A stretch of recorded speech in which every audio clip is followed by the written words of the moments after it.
بدترین عذاب عربوں پر آیا کھڑا ہے، سروں پر چڑھا ہوا بدترین ایسی جنگ ہونی ہے الملحمۃ العظما، جس کو کہ میں بھی آپ کو گواہی پیش کر دوں گا، جسے کہا گیا ہے لاسٹ کروسیڈ۔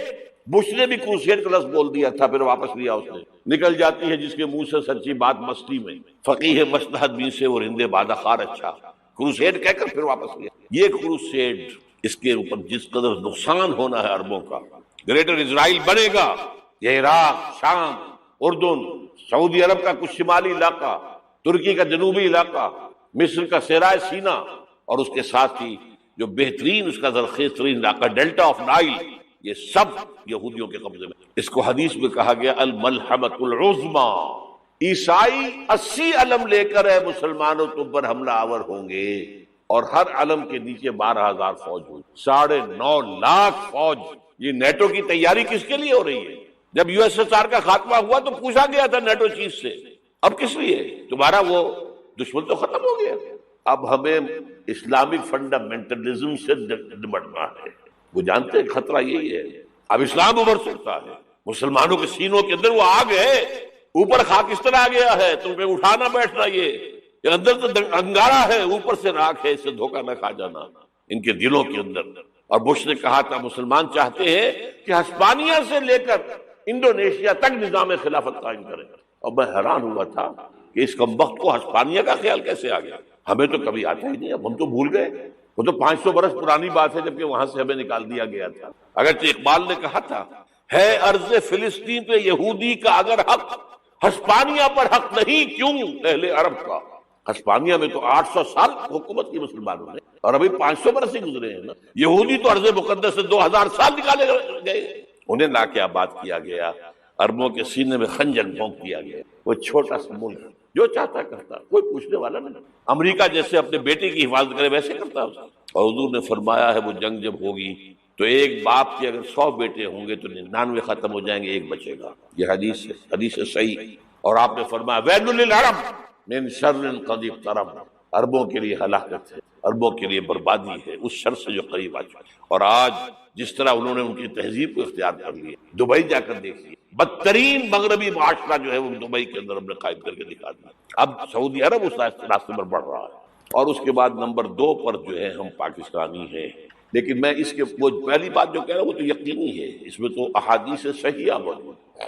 اگرچہ اس کے بعد پانسا پلٹے گا، پھر حضرت مہدی کا ظہور ہوگا، حضرت عیسیٰ کا نزول ہوگا، اور وہ گریٹر اسرائیل گریٹر گریو یارڈ بنے گا یہودیوں کا، ایک ایک یہودی قتل ہوگا اور دفن ہوگا۔ یہ بات میں ہونا ہے، میں پہلی بات پرچ کر رہا ہوں۔ وہ پانسا پلٹے گا جب پلٹے گا، ابھی جو سامنے ہے وہ کیا ہے؟ جس ملحمۃ العظما کہا حضور نے، جسے آرمگڈون کہتے ہیں عیسائی۔ آرمگڈون کی اگر کہیں جا کر آپ دیکھیں گے، آپ ڈکشنری میں مانی تو کیا لکھا ہے؟ A very big war which will be fought between the forces of evil and good before the end of this world۔ اس دنیا کے خاتمے سے پہلے خیر اور شر کی قوتوں کے درمیان بہت بڑی جنگ ہوگی۔ ارمجدون اسے کہتے ہیں عربی میں، اور ارمگڈون اسے کہتے ہیں انگریزی۔ اور یہ بائبل کی آخری کتاب کے اندر ہے، جو اس میں کہ مکاشفات یوحنا، ریولیشنز آف سینٹ جان۔ یہ تو میں کہہ رہا ہوں یقین کے ساتھ، اور زیادہ دور نہیں ہے، آیا چاہتا ہے۔ اس لیے کہ یہودیوں کا اور عیسائی جو کنزرویٹوز ہیں، نیو کنزرویٹوز، ان کا 5 نکاتی ایجنڈا ہے متفق علیہ، جس کے تحت کہ یہ جنگ صلیبی شروع کی گئی ہے۔ وہ سن لیجئے آپ، آرمگڈون نمبر 1، گریٹر اسرائیل قائم ہو جانا اس کے نتیجے میں نمبر 2، مسجد اقصی اور قبۃ الصغریٰ کو گرانا نمبر 3، وہاں 3rd ٹیمپل، وہ مسجد جو حضرت سلیمان نے بنائی تھی 1000 قبل مسیح میں، پھر برباد کی تھی نبوکدنضر نے، دوبارہ بنائی گئی، پھر دوبارہ ختم ہوئی 70 عیسوی تک گری پڑی ہے۔ ان کا خانہ کعبہ گرا ہوا ہے 70 عیسوی سے لے کر آج تک۔ ایک دیوار ہے ویلنگ وال، جہاں جاتے ہیں روتے ہیں پیٹتے ہیں ماتم کرتے ہیں، وہاں وہ بنے گا 3rd ٹیمپل۔ اور نمبر 4، اس میں لا کر رکھا جائے گا تخت حضرت داؤد کا۔ یہ تخت کہاں ہے اس وقت؟ یہ لندن شریف کے اندر جو ان کی پارلیمنٹ کا جو چرچ ہے، ویسٹ منسٹر ایبے، اس میں رکھا ہوا۔ ایک پتھر تھا جس پر بٹھا کر حضرت داؤد کی تاج پوشی ہوئی، پھر حضرت سلیمان کی ہوئی، پھر وہ پتھر رکھ دیا گیا جب حضرت سلیمان نے بنایا ہیکل مسجد اقصی، وہاں رہا وہ۔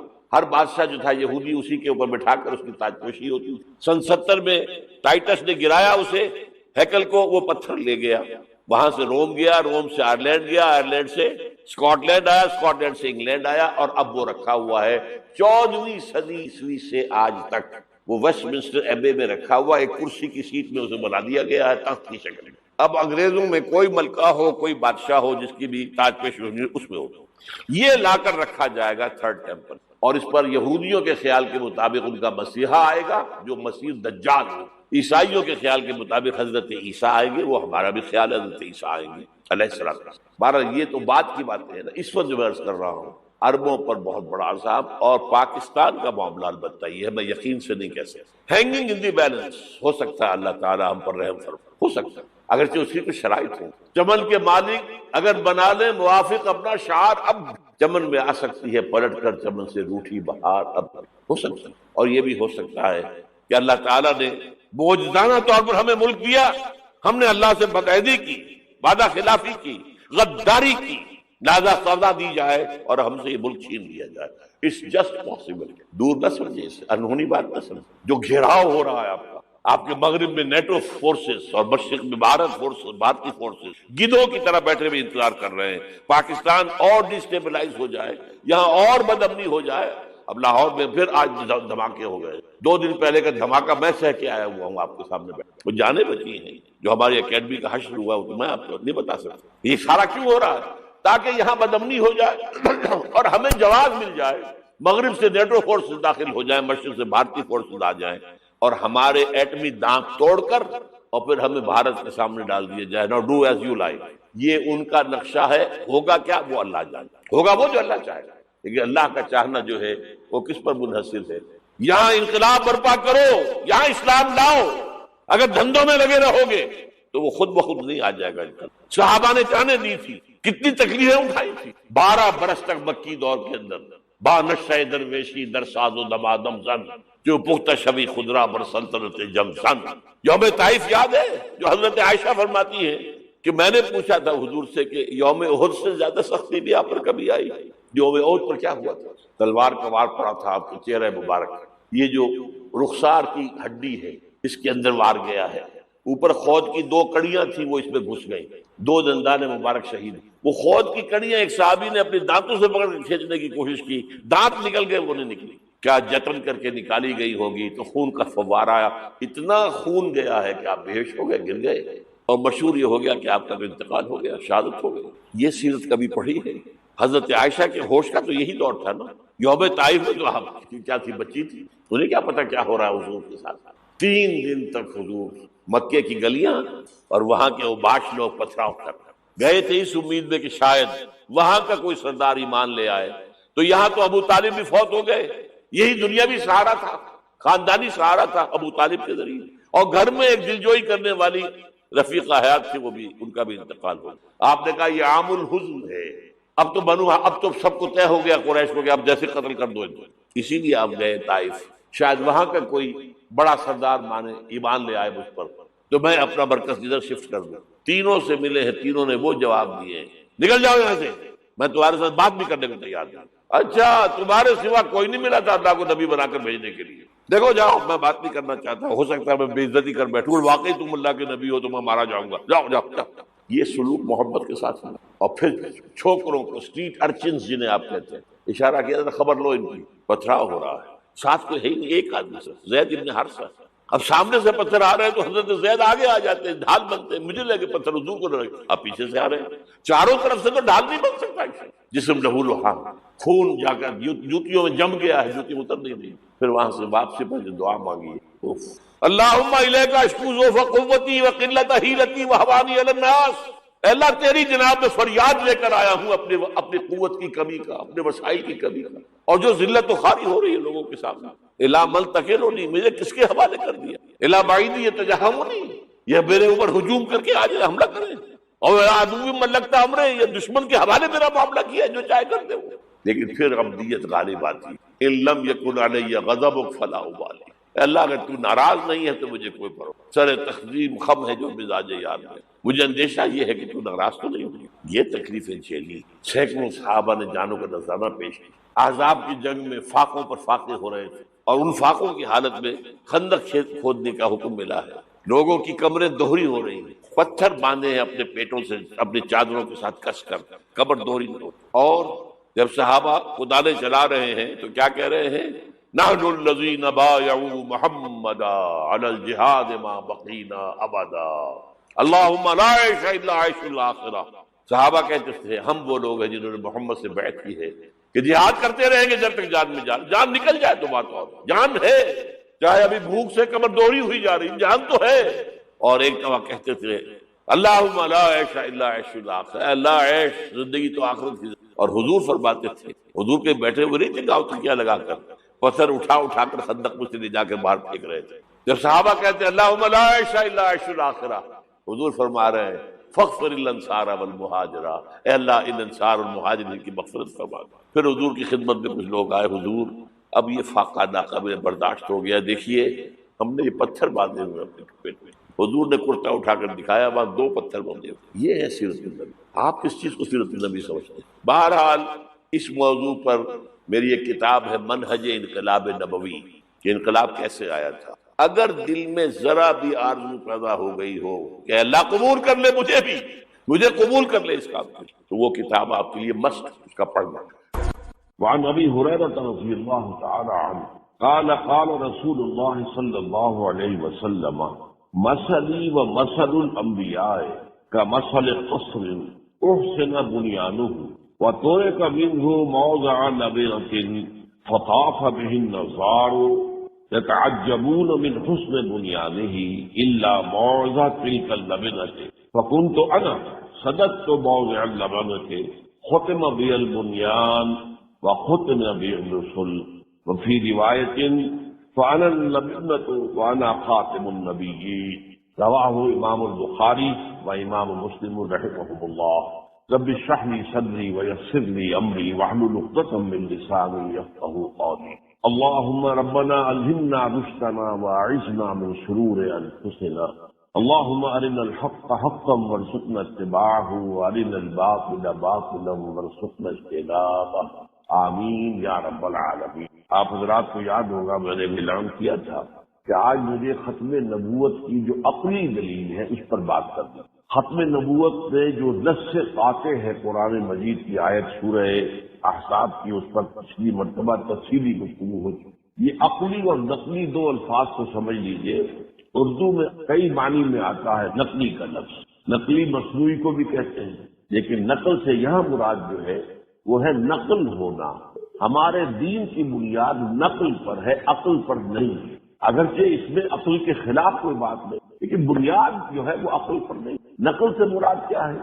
وہی منقول ہوئی اللہ سے حضور کو نقل ہوئی، منتقل ہوئی، اسی کے معنی میں منتقل ہونا۔ پھر وہ وہی منتقل ہوئی حضور سے صحابہ کو، یہ انتقال ہو رہا ہے، نقل ہو رہا ہے، منتقل ہونا ہو رہا ہے۔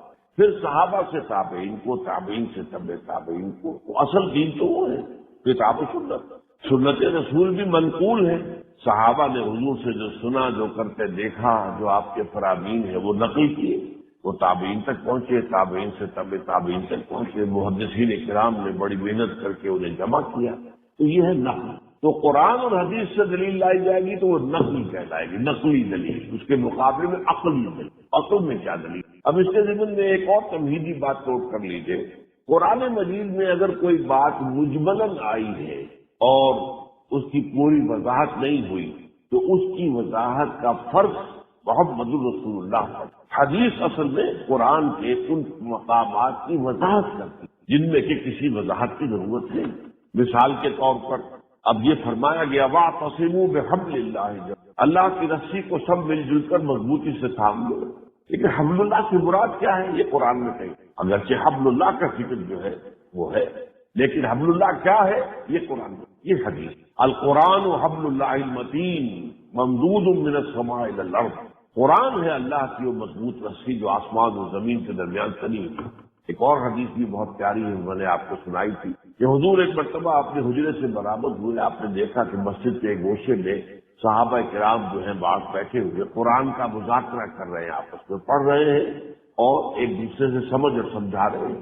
آپ کے چہرے پر بشاشت کے اور خوشی کے آثار ظاہر ہوئے، آپ چل کر آئے، آپ نے ایک سوال کیا بڑا عجیب سا، الستم تشہدون ان ھذا القرآن جاء من عند اللہ، کہ آپ لوگ اس پر گواہ نہیں ہیں کہ یہ قرآن اللہ کے پاس سے آیا؟ اب کیا جواب ہو؟ بلا یا رسول اللہ، حضور ہم سب گواہ ہیں، اس پر ہم گواہی دیتے ہیں۔ پھر آپ نے فرمایا فاستبشروا فإن هذا القرآن طرفه بأيديكم وطرفه بيد اللہ، یہ قرآن وہ چیز ہے جس کا ایک سرا تمہارے ہاتھ میں ہے، ایک سرا اللہ کا۔ اب یہ وضاحت کس نے کی؟ ورنہ 100 معنی کیے جا سکتے تھے، مفسرین نے جہاں اپنا دماغ لڑایا ہے 100 معنی درج کر دیے، یہ بھی مانی ہے، یہ بھی مانی ہے، کلمہ طیبہ بھی حبل اللہ ہے، اسلام بھی حبل اللہ ہے، لیکن یہ کہ اس کا تعین کرنا ظاہر بات ہے کہ وہ محمد رسول اللہ کی ذمہ داری ہے۔ انزلنا الی الذکر لتبین للناس ما نزل الیہم، اے محمد ہم نے آپ پر یہ ذکر نازل کیا ہے تاکہ آپ لوگوں کے لیے واضح کریں اس چیز کو کہ جو ہم نے نازل کی۔ کتاب کے ساتھ معلم بحث کتاب کی آپ بحث نہیں کر سکتے، معلم آپ کو پڑھاتا ہے، اس کی وضاحت کرتا ہے، تو حسن کتاب اور اس کتاب کا معلم وہ محمد رسول اللہ صلی اللہ علیہ وسلم، انما بعثت معلما، مجھے تو معلم بنا کر بھیجا گیا۔ کسی طرح کئی الفاظ ایسے ہوتے ہیں کہ جن کے ایک سے زائد معنی ہوتے ہیں، ان کے معانی کا تعین کر دینا، اگر قرآن میں ایسا لفظ آیا ہے تو وہ بھی حضور کا کام ہے، نبی کا کام ہے، نبی کا فرض ہے کہ یہاں پہ اس سے مراد کیا ہے۔ اب اس کی جو ہے ایک مثال بہت ہے، اور وہ یہی لفظ ختم ہے، خاتم النبیین، خاتم النبی۔ اب اس کے معنی کیا ہے؟ ختم کے ایک معنی تو یہ ہے، جو آپ کو معلوم ہے کہ اردو میں بھی مستعمل ہے، کہ ایک تو یہ ہے کہ پیسے ختم ہو گئے، اناج ختم ہو گیا، اب یہ کہ ایک شے پہلے تھی اب نہیں ہے۔ ایک یہ ہے کہ سکول کا طالب علم کہتا میں نے اپنا کام ختم کر لیا، اب یہ ختم کسی اور معنی، میں نے اپنا کام پورا کر لیا۔ تو پورا کرنا اور کسی شے کا پہلے ہونا اور اب نہ ہونا، یہ دونوں معنی اس کے اندر ہے۔ پھر خاتم کے معنی جو ہے انگوٹھی کے بھی ہیں، مہر کے بھی ہیں۔ ایک خط لکھ کر جو ہے سرکاری کو بڑا اہم خط ہے، اس کے اوپر مہر لگا دی جاتی ہے تاکہ یہ جس کے لیے بھیجا جا رہا ہے وہی اس مہر کو کھولے اور پڑھے، کوئی اور بیچ میں پڑھ نہ سکتا۔ اس کے معنی یہ بھی ہے۔ اس سے فائدہ اٹھایا غلام احمد قادیانی لعنت اللہ علیہ کہ محمد خاتم النبیین مہر ہے، اب جو نبی آیا آپ کی مہر لگ کر آئے گا، یعنی آپ کی امت ہی میں سے آئے گا۔ پھر یہ کہ میں تو ذلی نبی ہوں، میں تو بروزی نبی ہوں، میں فلانا نبی ہوں، میں تشریعی نبی نہیں ہوں، غیر تشریعی نبی ہوں، 100 طرح کی تعبیریں کر کے اس ایک لفظ کے جو کئی معنی ہیں ان کے حوالے سے اس نے فائدہ اٹھایا، اور جو کم فہم لوگ ہیں ان کے اوپر روب گاٹ لیا۔ اب اس کا کیا ہے، میں آپ کو بتا چکا ہوں، حضور کی 2 حدیثیں آپ کو پچھلی مرتبہ سنا چکا ہوں۔ ایک حدیث جو ہے ترمذی شریف کی ہے اور مسند احمد کی ہے، حضور نے فرمایا ان الرسالۃ والنبوۃ قد انقطعت فلا رسول بعدی ولا نبی۔ دیکھو نبوت اور رسالت دونوں منقطع ہو چکی، اب یہاں تو کوئی شک نہیں رہا، رسی کٹ گئی، منقطع ہو گئی، ایک سلسلہ تھا منقطع ہو گیا، ختم ہو گیا۔ اس معنی میں ختم ہے قرآن میں، ان الرسالۃ والنبوۃ قد انقطعت فلا رسول بعدی ولا نبی، میرے بعد نہ تو رسول ہے نہ نبی ہے۔ اب دیکھیے اس سے بھی میں نے پچھلی مرتبہ آپ کو بتایا تھا، جو وہ جھوٹا نبی ایران میں پیدا ہوا بہا اللہ، وہ بہائی، آپ نے سنا ہوگا بہائی، وہ اس کے پیروکار ہیں۔ آج دنیا میں باہر جو ہے چرچا ان کا بھی موجود ہے، لیکن قادیانیوں کا زیادہ ہے۔ تو قادیانیوں نے جس طریقے سے جو ہے الفاظ سے کھیلے ہیں، اسی طرح وہ بھی کھیلا۔ وہ ذرا دیکھو قرآن مجید میں خاتم النبیین کہا گیا، خاتم الرسول تو نہیں کہا گیا نا، نبی ختم ہو گئے، رسول ختم نہیں ہوا، میں رسول ہوں۔ حالانکہ بھائی میں پچھلی مرتبہ آپ کو بتا چکا، رسول تو ہوتا ہی وہ ہے جو نبی ہو، پہلے نبی ہوتا، نبی یہ رسول 2 مرتبہ قرآن میں آیا سورہ مریم میں۔ نبی ہوتا ہے تو اس میں سے اللہ تعالیٰ پہ جس کو ایک خاص مقام پر حکم دے دے کہ اب وہاں چلے جاؤ، فلاں قوم کے پاس چلے جاؤ، فلاں شہر میں چلے جاؤ، فلاں علاقے میں چلے جاؤ، تو اب وہ رسول خدا کا بھیجا ہوا۔ اس حوالے سے ان الفاظ کے ساتھ لوگ جو کھیلتے ہیں، اسی طرح میں نے حدیث آپ کو سنائی، حضور نے فرمایا کہ کانت بنو اسرائیل تسوسهم الانبیاء کلما ہلک نبی خلفہ نبی۔ بنی اسرائیل جو تم سے پہلے امت مسلمہ تھے، ان میں بھی آخر نبی آئے ہیں، کتاب انہیں دی گئی تھی، اور ان کے معاملات جو ہیں ریاست اور سیاست کے وہ انبیاء چلاتے تھے۔ جیسے ہی کسی نبی کا کیا انتقال ہوتا تھا، کوئی ایک اور نبی اس کی جگہ پر نہ بھیج دیتے تھے۔ حضرت داؤد کا انتقال ہوا، حضرت سلیمان ان کے جانشین ہو گئے، نبی بھی تھے، وہ بھی نبی تھے، یہ بھی نبی تھے۔ اب یہاں پر ایک اشکال پیدا ہو سکتا تھا، دیکھو اسی طرح امت محمد کے اندر بھی ہونا چاہیے کہ حضور کے بعد جو ہے وہ انبیاء ہوں، لیکن آپ نے فوراً فرما دیا، لیکن نہیں، وَإِنَّهُ لَا نَبِيَّ بَعْدِي وَسَيَكُونُ الْخُلَفَاءُ، لیکن جان دو میرے بعد کوئی نبی نہیں ہے، خلفاء ہوں گے، جانشین ہوں گے، خلفاء ہوں گے، خلفاء راشدین بھی ہوں گے، پھر بعد میں وہ خلفاء بھی ہوں گے کہ جو راشدین تو نہیں ہوں گے، بہرحال اپنے آپ کو خلفاء کہلائیں گے، بنو امیہ کے خلفاء اور بنو عباس کے خلفاء اور ترکوں کے خلفاء۔ خلافت جو ہے 400 برس تک ترکوں میں رہی، لیکن خلفاء ہوں گے، نبی کوئی نہیں ہوگا۔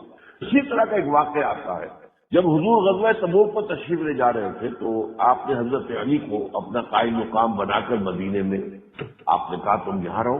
انہوں نے شکوہ کیا، حضور آپ اور آپ کے دوسرے دوست، آپ کے ساتھی تو جا رہے ہیں اللہ کی راہ میں جنگ کرنے کے لیے، اور مجھے آپ عورتوں کے ساتھ بٹھا کر جا رہے ہیں۔ ظاہر بات ہے کہ پیچھے تو کیونکہ غزوہ تبوک کے موقع پر تو یہ تھا کہ ہر مسلمان کو جانا ہے، یہ نفیر عام اس سے پہلے کبھی نہیں حضور کی سیرت میں، غزوہ بدر ہو یا غزوہ ہو، نفیر عام کبھی بھی نہیں، یہ نفیر عام ایک ہی مرتبہ ہر مسلمان پر ہر راوی جو ہے جانا، الا یہ کہ کوئی آ کر اپنا عذر پیش کر کے اجازت لے لے۔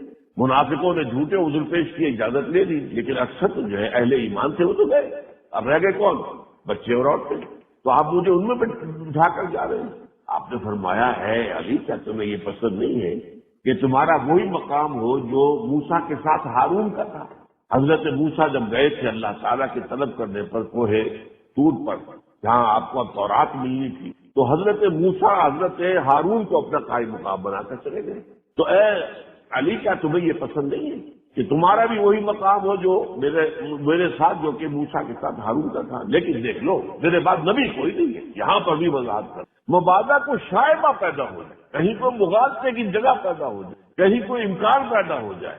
کیا اب اس میں بھی امکان پیدا ہو سکتا تھا کہ حضرت موسیٰ کے ساتھ حضرت ہارون تھے تو وہ تو نبی تھے، وہی رسول تھے؟ فرماتے کو یہ اس میں مغالطہ نہ ہو، میرے بعد کوئی نبی نہیں ہے۔ تو اس حوالے سے میں نے آپ کو بتایا کہ کہیں شائبہ بھی پیدا نہ ہونے پائے شک کا، اتنا اہتمام حضور کی احادیث میں کر دیا گیا۔ یہ آپ کا فرض منصبی ہے۔ یہاں اصل میں منکرین حدیث کا معاملہ سمجھ لیجیے، وہ لوگ جو ہے حدیث سے محروم کرنا چاہتے ہیں مسلمانوں کو، تو پھر تو کہیں پر کوئی حفاظت رہے گی نہیں، نماز کا نظام نہیں بنتا اگر آپ جو ہے حدیث کو سامنے نہ رکھیں، تو یہ پورا نظام جو ہے درم برم ہو جائے گا۔ اور یہ ساری جو اللہ تعالیٰ کے نبی کی طرف سے وضاحتیں آنے سے جو حد بندیاں ہو گئی ہیں وہ حد بندیاں ختم ہو جائیں گی۔ بہرحال اس کے ضمن میں جو سب سے بڑی دلیل ہے وہ کیا ہے؟ جو عقلی دلیل، وہ دلیل یہ ہے کہ دین اور ہدایت حضور پر کامل ہو گئے۔ اب سادہ سی بات ہے، یہ پانی لبالب بھر دیا گیا گلاس میں، تو اب آگے کون سا پڑے گا پانی اس میں؟ ایک دلیل سادہ سے کسی دیہاتی کو سمجھانے کے لیے یہ بھی کافی ہوگی، لیکن یہ ہے کہ اس میں اصل میں پہلے یہ سمجھ لیجئے کہ انہوں نے دلیل کیا استعمال کی، ایک اپنی دلیل انہوں نے بھی استعمال کی۔ اور جیسے کہ میں نے بتایا تھا کہ عوام کو اپیل کرنے والی باتیں کہ کیسے ہو سکتا ہے کہ ہمارے نبی تو فوت ہو کر زیر زمین دفن ہے اور عیسیٰ جو ہے آسمان پر اٹھ گئے، کیسے اور وہ زندہ ہے آسمان پر؟ اس سے اس نے مسئلہ پیدا کیا۔ اس پر انشاءاللہ میں گفتگو کروں گا، یہ اہم مسئلہ ہے۔ تو اس معاملے کے اندر گفتگو شروع ہوئی ہے تو بات پہلو میں چاہتا ہوں کہ واضح ہوئی جائے۔ بہرحال اسی طریقے کی دلیل یہ تھی، وحی اور نبوت رحمت ہے، رحمت کیسے ختم ہو سکتی ہے اللہ کی؟ اب بتائیے عام آدمی کو دلیل جو ہے اپیل کرے گی، نبی تو رحمت ہے اور رحمت للعالمین حضور ہے، تو نبی اللہ کی رحمت جو ہے ختم ہو سکتی ہے؟ وحی تو نعمت ہے، رحمت ہے، رحمت ختم ہو سکتی ہے؟ اس کا جواب کیا ہے وہ اصل میں سمجھنے کی ضرورت ہے، اور وہ عقلی دلیل ہے محمد رسول اللہ کے ختم نبوت۔ دیکھیے ہدایت جو کہ وحی کا اور نبوت کا اصل مقصد تھا، اس ہدایت کے لیے لفظ نعمت بھی آتا ہے، اسی کے لیے نور بھی آتا ہے، اس لیے کہ ظاہر بات ہے نور ایک ظاہری ہے، یہ اس کے راستے میں ہم اس کی روشنی میں راستہ چلتے ہیں، دیکھتے ہیں۔ اندھیرا دھوپ ہو جائے اگر، وہ تو خیر دن کی بات ہے، کچھ نہ کچھ جو ہے اندھیرا رہے گا، لیکن رات کو اگر بجلی چلی جائے تو سب موجود ہوتے ہیں، ایک دوسرے کو دیکھ تو نہیں سکتے، معلوم ہے کہ ہے دیکھ نہیں سکتے، اس لیے کہ روشنی نہیں ہے۔ تو دنیا میں جس طریقے سے ظاہری روشنی ہے، جو انسان جو دنیا میں دیکھتا ہے، راستہ دیکھتا ہے، چلتا ہے، اسی طرح اپنی پوری زندگی میں راستہ صحیح چلنے کے لیے ایک باطنی روشنی درکار ہے، وہ ہے جو وحی ہے اور ہدایت کے ذریعے سے انسان کو ملتی ہے۔ اسی کو نعمت کہا، کیوں نعمت کہا گیا؟ اس لیے کہ دنیا میں کوئی شے نعمت نہیں ہے جب تک نعمت ہدایت ساتھ نہ ہو۔ یہ بات میں نے بہت مرتبہ واضح، صحت بڑی نعمت ہے، لیکن اگر اس کے ساتھ ہدایت نہیں ہے، اسی صحت کو غلط جگہ استعمال کرو گے، گناہ کمانے کے لیے استعمال کرو گے، جرائم کے لیے استعمال کرو گے، لوگوں پر ظلم کرنے کے لیے استعمال کرو گے، اب یہ نعمت کہاں رہی؟ یہ تو زحمت ہو گئی۔ اس سے تو اچھا تھا کہ تم بیمار بن کر پڑے ہوتے بستر کے اوپر، تو ان کاموں سے تو بچ گئے۔ دولت نعمت ہے لیکن صرف اس وقت جبکہ اس کے ساتھ نعمت ہدایت ہے۔ ورنہ وہ نعمت نہیں ہے. کل چرنے کرو گے، اللہ تللے کرو گے، جو بھی کرو گے، عیاشیاں کرو گے، اور لوگوں کے اندر جو ہے غریبوں کے اندر احساس محرومی پیدا کرو گے، یہی کرو گے نا دولت کے ساتھ. اگر تمہارے ساتھ ہدایت نہیں ہے.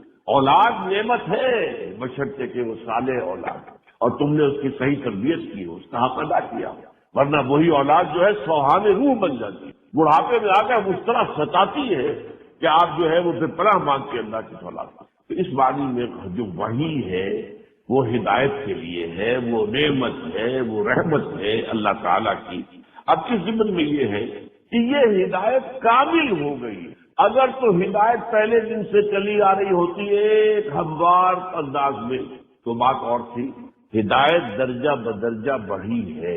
جیسے نوع انسانی ایک عہد طفولیت بھی تھا.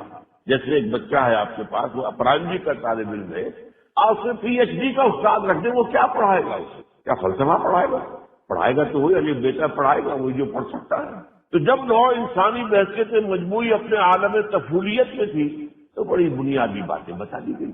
ذرا اور آگے بڑھا تو اور بتا دی گئی، اور آگے بڑھا 10 کمانڈمنٹس تورات میں دے دیے گئے. اور جب بالغ ہو گیا پوری طرح باشعور سمجھنے کے قابل تو قرآن نازل ہوا اور ہدایت کامل کر دی. اب یہ کامل ہو جانا ہدایت کا یہ سب سے بڑی دلیل، اس لیے کہ جب کامل ہو گئی تو اب تو مزید ضرورت نہیں ہے. اس معاملے میں نے پہلے بھی آپ کو سنایا، ایک قادیانی نوجوان سے میرا جب معاملہ ہوا گفتگو کا، میں نے محسوس کیا اصل میں قادیانی بھی اس وقت جو ہے یہ جان لیجیے یہ اس طرح کے کٹر عام طور پر نوجوان جو ہے کہ ان کی ساری باتوں کو مانتے ہوں سمجھتے ایسے نہیں ہیں. جیسے ہمارے عام مسلمان بھی مسلمان ہیں بس پیدائشی طور پر ہیں، باقی کہاں ان کے پاس علم ہے دین کا. اسی طریقے سے معاملہ ہے. اب یہ نوجوان جو ان کے ہیں اور جو اس وقت بڑے ایکٹیو ہیں، اور خاص طور پر انہوں نے کہا اس کو ماڈل ٹاؤن کو اپنا جو ہے بڑا مرکز بنا لیا ہے اور اس میں وہ بڑی جو ہے وہ جانفشانی کے ساتھ کام کرتا ہے. لیکن ان میں لوگ ایسے ہوتے ہیں کہ جو ابھی پوری بات سمجھے نہیں ہوتے اور پھر یہ کہ اگر کوئی بات دل کو لگے تو مان لیتے. میں نے اس سے پوچھا مجھے یہ بتاؤ کہ کیا تم یہ مانتے ہو کہ قرآن میں ہدایت کامل ہو گئی؟ ہاں بالکل مانتے ہیں قرآن میں ہدایت کامل ہو. اچھا قرآن میں ہدایت کامل ہو گئی تو دوسری بات یہ بتاؤ کہ وہ محفوظ ہے یا نہیں؟ ہاں محفوظ. میں نے کہا اب مجھے بتاؤ پھر وحی کی ضرورت کیا؟ اگر ہدایت کامل ہو چکی اور اس ہدایت کو اللہ نے حفاظت دے دی تو اب بتاؤ تو ضرورت کیا؟ فبہت الذی کفر جو آیا سورہ بقرہ میں نمرود کے لیے کہ مبہوت ہو گیا. اب وہ جو ہے بغلے جھانکنے لگا، کوئی جواب اس کے پاس نہیں تھا. یا تو یہ کہو کہ ہدایت ابھی کامل نہیں ہوئی، ابھی کامل ہونی تھی تو اور نبی آنا چاہیے، اور یا کہو کہ وہ تھی تو صحیح گم ہو گئی ہے جیسے کہ تورات کی گم ہو گئی اور انجیل کی ہدایت کو گم ہو گئی تو آنا چاہیے نبی. لیکن اگر قرآن کو مانتے ہو کہ ہدایت کامل ہو گئی اور اگر یہ بھی مانتے ہو کہ وہ محفوظ ہے تو پھر مجھے عقلی دلیل بتاؤ کہ پھر وحی کے تسلسل اور نبوت کے جاری رہنے کا مقصد کی کوئی ہابی تو نہیں ہے اللہ کی، ہر شے کا ایک مقصد ہوتا ہے. اچھا اسی کے ضمن میں آپ کو معلوم ہے کہ قرآن مجید جو ہے اپنی اس حفاظت کا ذکر کتنے اہتمام سے کرتا ہے. انا نحن نزلنا الذکر و انا لہ لحافظون، ہم نے ہی اس الذکر کو نازل کیا ہے اور ہم ہی اس کی حفاظت کرنے والے ہیں.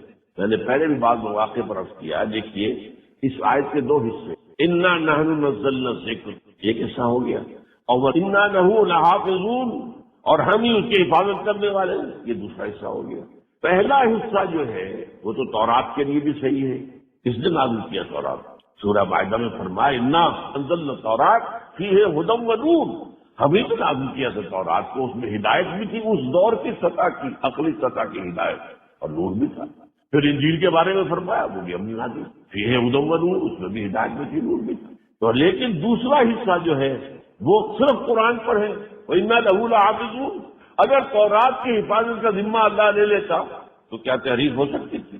اگر انجیل کی حفاظت کا ذمہ اللہ لے لیتا تو کیا اس میں تحریف ہو سکتی تھی؟ اور اس کا کانورس بھی ہے، تلخ بات ہے. اگر قرآن کی حفاظت کا ذمہ اللہ نہ لیتا تو کیا ہم چھوڑ دیتے بغیر تحریف کے؟ جب حضور فرماتے ہیں کہ سابقہ امت میں جو گمراہی آئیں گے تم میں بھی آ کر رہیں گے، وہ اگر دو کے مل میں گھسے گے تم بھی گھسو گے. اگر ان میں کوئی شقی ایسا اٹھا جس نے اپنی ماں کے ساتھ زنا کیا تم میں بھی کوئی بدبخت اٹھے گا جو یہ کام کر سکتا ہے ایسا، تو کیا ہم چھوڑ دیتے؟ کیا ہم نے ترجموں میں تحریفیں نہیں کی؟ کیا ہم نے تفسیروں میں تحریفیں نہیں کی؟ لیکن یہ قرآن کے متن کو کوئی ہاتھ نہیں، یہ قرآن کے ساتھ. اب اس میں یہ بات ہے، یہ بات سمجھانے کی.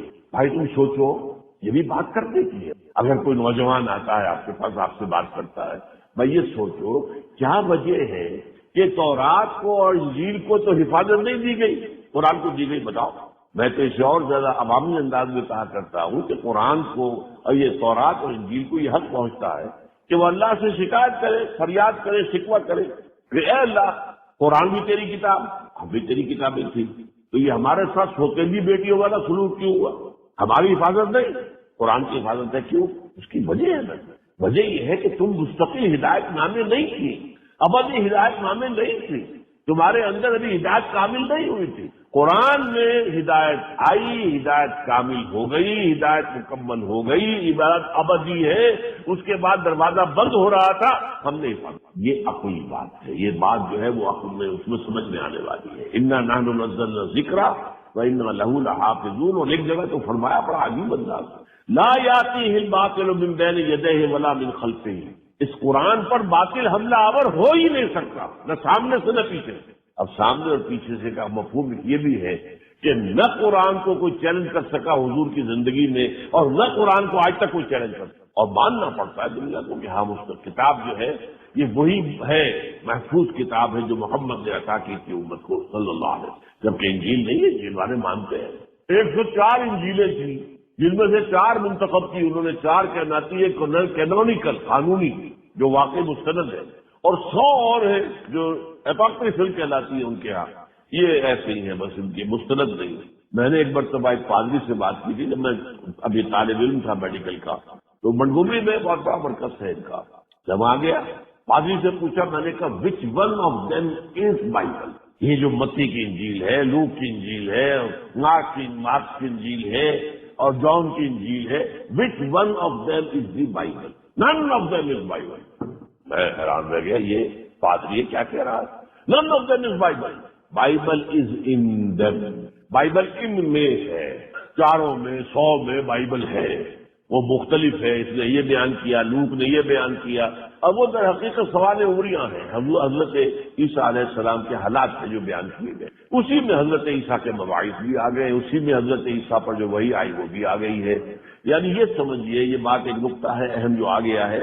ہمارے ہاں جو ہر چیز ڈسکریٹ ہو گئی، قرآن علیحدہ، حدیث علیحدہ، سیرت علیحدہ. وہاں کیا ہوا؟ تینوں چیزیں گڑبڑ ہیں. انہی انجیلوں کے اندر جو ہے وہ ان کی وحی جو آئی حضرت عیسیٰ پر وہ بھی ہے، حضرت عیسیٰ کے اپنے مقولے، اپنے جو مواعظ ہیں وہ بھی ہیں، اور لائف بھی ہے.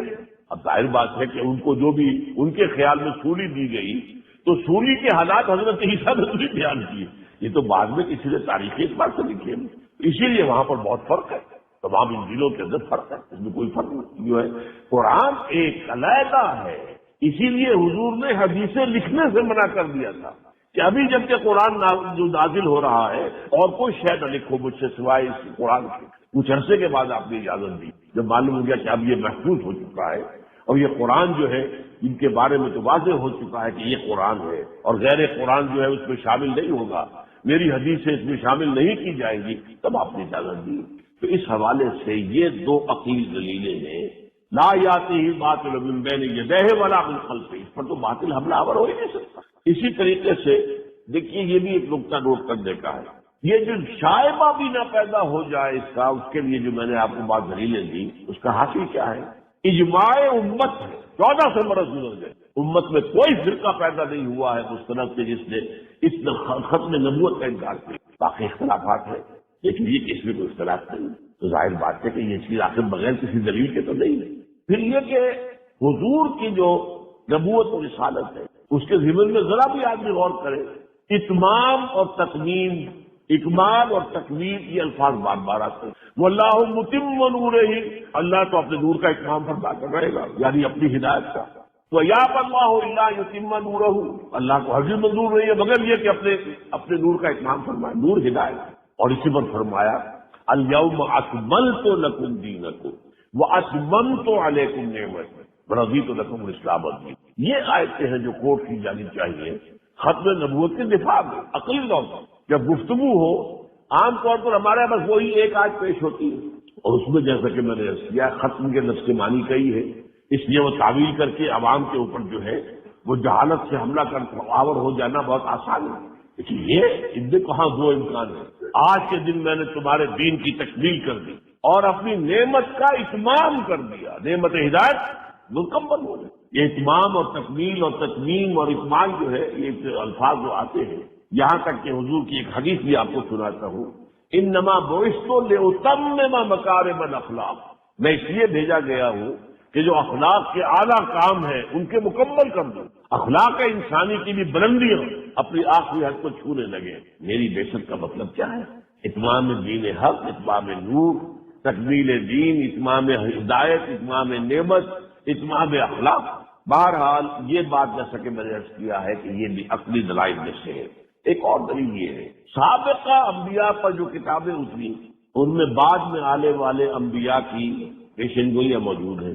انجیل میں آج تک فارقلیف وہ انجیل کے اندر سے اس کو اور بہت سی چیزیں انہوں نے مٹا دی ہے، لیکن آپ کو معلوم ہے چور جب چوری کرتا ہے تو بہت زیادہ بشاک چور بھی کوئی نہ کوئی علامت چھوڑ جاتا ہے، کوئی نہ ظاہر بات ہے جو آپ کے سراغ رسان ہوتے ہیں، جو کھوجی ہوتے ہیں، وہ کس کن چیزوں سے آگے مدد کر کے پہنچتے ہیں منزل، کوئی نہ کوئی چھوڑ جاتا ہے۔ اسی طریقے سے انہوں نے ڈھونڈ ڈھونڈ کر ساری حضور کے بارے میں پیشن گوئیاں انجیل میں سے نکالی، لیکن ایک ہے جو حلق کے اندر کانٹا بن کر پھنسی ہوئی ہے، فارقلیف۔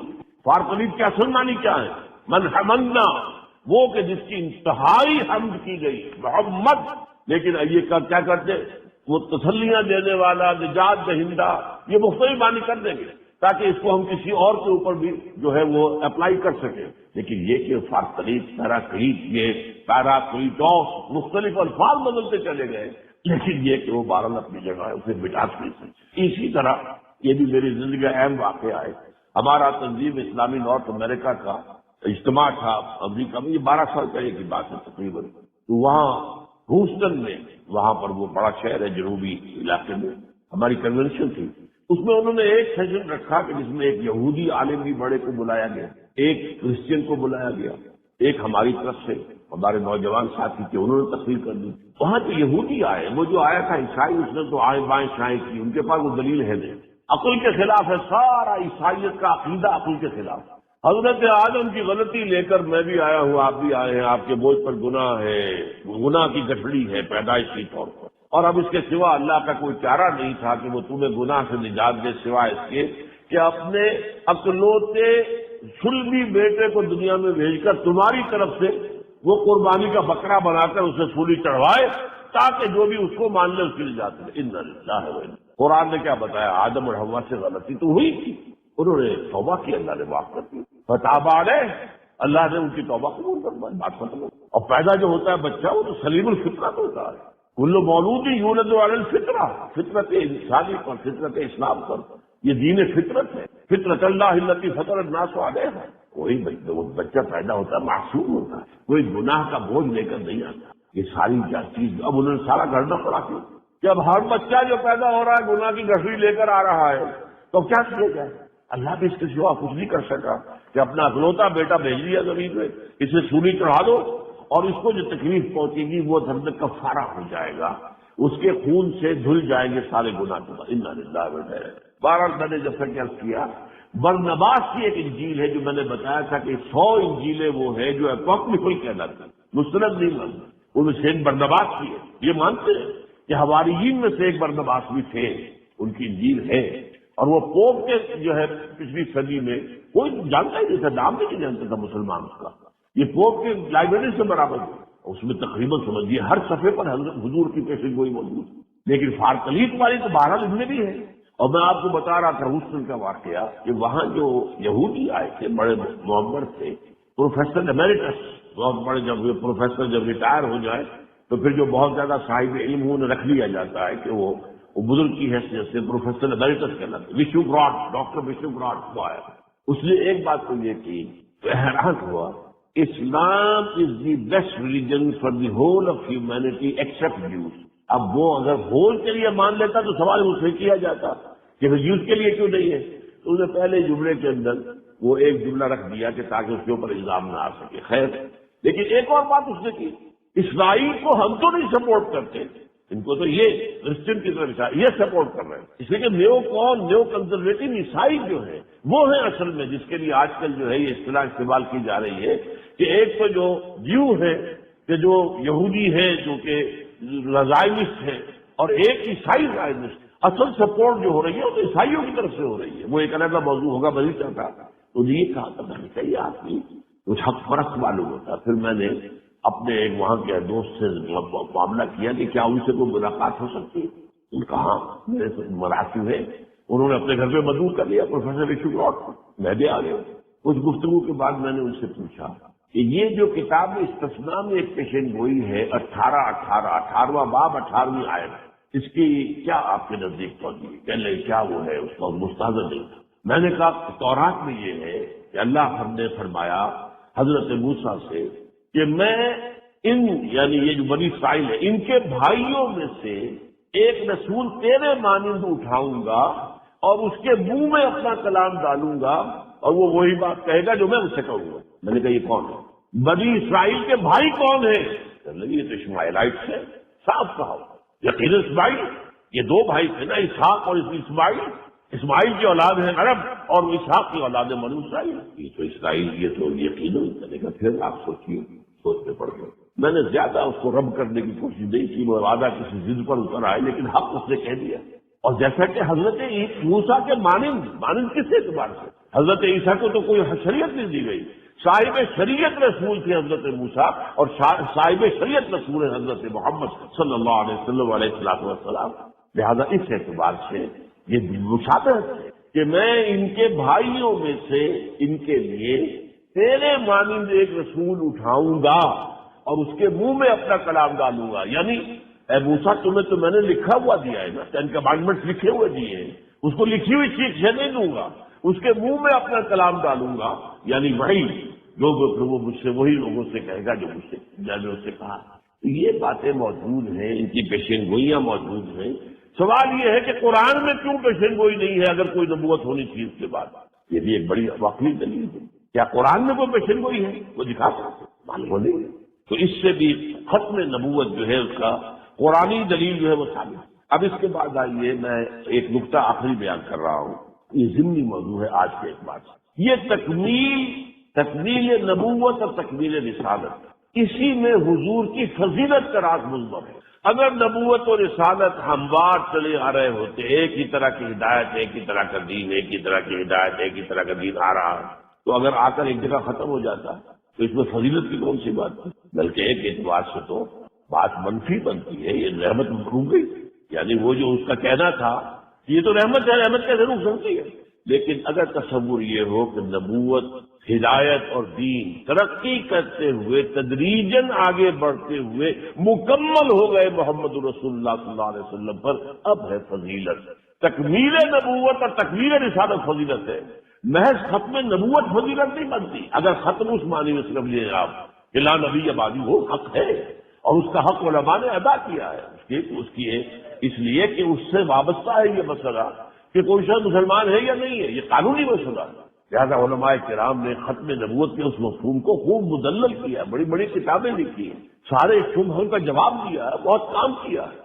لیکن یہ کہ بہرحال چونکہ معاملہ صرف اس ختم نبوت کا اس معنی میں نہیں ہے بلکہ تکمیل اور تتمیم نبوت ہے، اس لیے میں نے آج آپ کو جو حدیث سنائی ہے وہ ذرا نوٹ کی. اور یہ حدیث جو ہے، باقی حدیثیں کوئی ترمذی کی تھی، کوئی اور ابن ماجہ کی تھی، یہ حدیث متفق علیہ ہے، بخاری اور مسلم دونوں کی. حضرت ابو ہریرہ فرماتے ہیں کہ حضور نے ارشاد فرمایا میری اور انبیاء کی مثال مثلی و مثل الانبیاء کا مثل قصر، ایک محل کی تھی. اوسیرا قصر احسن بنیانہ، اس کی تعمیر بہت عمدہ کی گئی، عالی شان، بہت ہی نصیح. وہ توڑے کا بن ہو موضع لبنۃ، ایک جگہ ایک اینٹ یا ایک پتھر کی جگہ چھوڑ دی گئی. فطاف بہ النظار، تو دیکھنے والے آتے تھے، سیاح آتے تھے، جیسے دیکھتے ہیں وہ بڑی عمارتوں کو، نظار نظر سے بنا دیکھنے والے. یتعجبون من حسن بنیانہ، وہ اس قصر کی خوبصورتی سے تو بہت متاثر ہوتے تھے، بہت عجیب اور غریب اور بہت عمدہ لگتی تھی ان کو. اللہ موضع تلک لبنہ، لیکن وہ کہتے تھے یہ جو ایک اینٹ کی جگہ چھوڑ دی گئی ہے یہ کس لیے؟ یہ تو گویا کہ ایک داغ ہے اس کے حسن پر. فکنت انا، میں ہوں وہ اینٹ، صدقت موضع لبنہ، میں نے وہ ایک اینٹ کا رکھنا جو تھا پر کر دیا ہے. ختم بی بنیان، اب وہ عمارت میرے ذریعے سے مکمل ہو گئی ہے، ختم بی الرسل، اور میرے ذریعے سے رسالت کا اختتام ہو گیا۔ اور ایک روایت میں آئے ہیں فانا لبنتو وانا خاتم النبیین، میں ہوں ختم کرنے والا نبوت۔ یہ ہے بخاری اور مسلم کی، یہ روایت بہت کم بیان ہوتی ہے، حالانکہ جیسا کہ میں نے کہا اس میں اصل دلیل ہے، تکمیل نبوت میں اصل دلیل ہے، تکمیل رسالت میں اصل دلیل ہے، اور تکمیل نبوت اور رسالت ہی میں اصل فضیلت محمدی کا بیان ہے۔ ہدایت آپ پر کامل ہو گئی، دین آپ پر کامل ہو گیا۔ تیسرے اعتبار سے آپ کی رسالت ہمیشہ کے لیے اور پوری نوع انسانی کے لیے، یہ کسی اور رسول کی بات نہیں، یہ بھی تکمیل رسالت۔ باقی سارے رسولوں کی رسالت اگلے رسول کے آنے تک کے لیے ہے، اگلے رسول کے بعد اگلے رسول کی رسالت کا دور شروع ہو گیا، اور اپنی اپنی قوم کی طرف بھیجے گئے۔ الی عاد اخاہم ہودا والی ثمود اخاہم صالحا والی مدین اخاہم شعیبا وغیرہ وغیرہ۔ لیکن حضور کی رسالت اس وقت کی بھی پوری نوع انسانی کے لیے اور تا قیامت آنے والے تمام انسانوں۔ یہ تیسرا پہلو تکمیل نبوت، اور یہ ہے فضیلت محمدی تمام انبیاء اور رسول کے مقابلے میں۔ اور پھر چوتھا پوائنٹ کیا ہے؟ واحد رسول ہیں جنہوں نے اللہ کے دین کو بالفعل قائم کر دیا، اور کسی کی تو یہ شان نہیں ہے، نہ ابراہیم کی ہے، نہ نوح کی ہے، نہ ہود کی ہے، نہ صالح کی ہے، نہ عیسیٰ کی، نہ موسیٰ کی۔ یہی ہے نا اولو العزم من الرسل۔ یہ 5 یا 7 رسول سب سے اونچوٹی کے رسول کہلاتے ہیں، بعض لوگ 5 مانتے ہیں، نوح، ابراہیم، موسیٰ، عیسیٰ، حضور۔ بعض 7 کہتے ہیں، کیونکہ قرآن میں بہت تکرار کے ساتھ حضرت ہود اور حضرت صالح کا ذکر بھی ہے، انہیں بھی شامل کرتے ہیں، تو 7 اولو العزم من الرسل۔ جیسے قرآن میں کہا گیا کہ اے نبی فاصبر کما صبر اولو العزم من الرسل، آپ صبر کیجئے جیسے کہ ہمارے اولو العزم پیغمبروں نے صبر کیا۔ تو یہ اولو العزم پیغمبر ہے، ان کے ذریعے سے کئی اللہ کا دین قائم ہوا ہے، کوئی نظام بنا، کوئی اسلامی ریاست قائم ہوئی تھی، آپ نے قائم کر کے دکھایا۔ اور آخری نقطہ جس میں نبوت اور رسالت کی تکمیل ہی نہیں ہے، انسانیت کی تکمیل ہے کہ آپ نے یہ سارا کام عظیم انقلاب خالص انسانی سطح پر جد و جہد کے ذریعے سے پورا کیا۔ کہیں معجزہ نظر نہیں آتا۔ بھوک آئی ہے تو من و سلوہ نازل نہیں ہوا، برداشت کرو، باندھو پیٹوں پر پتھر اور پھر بھی چلاؤ، بھاوڑے چلاؤ اور خندق کھودو، ایک کھجور 3 مجاہدین تراشیں 24 گھنٹے میں، برداشت کرو، جھیلو۔ جب حضور کو اللہ تعالیٰ نے کیسی کیسی مصیبتوں میں ڈالا، کیسی کیسی تکلیفیں آپ پر آئی، جو پتھراؤ آپ پر ہوا ہے، جس طریقے کا آپ کے اوپر زیادتیاں ہوئی، جو دندان مبارک آپ کے شہید ہوئے، اللہ تعالیٰ نے کہیں بھی وہاں مدد آئی